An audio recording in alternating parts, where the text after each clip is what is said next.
So hello guys, आज आम्ही निघालेत आमच्या परिसरातील देवींना आमंत्रण घेऊन. कुटुंबाचं जे मंगला पाटील परिवाराचं श्री खंडोबाचं मंदिर आहे त्याची प्राणप्रतिष्ठा येत्या 6 डिसेंबरला आहे. तर त्याचंच आम्ही पत्रिका घेऊन श्री जीवदानी मातेच्या मंदिरात गेलो होतो आणि मग जीवदानी मातेच्या चरणी पत्रिका ठेवली आणि तिला आग्रहाने येण्याची विनंती केली.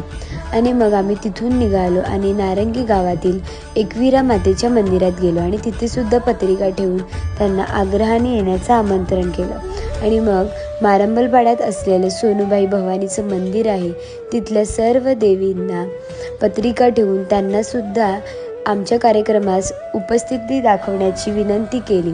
आणि मग तिथून आम्ही निघालो डोंगरपाड्यात जाण्यासाठी. मग तिथल्या राधाकृष्ण मंदिरात पत्रिका ठेवली आणि त्यांना सुद्धा आग्रहाचं आमंत्रण केलं. मग तुम्ही सर्व पण कार्यक्रमाला नक्की या. Bye bye.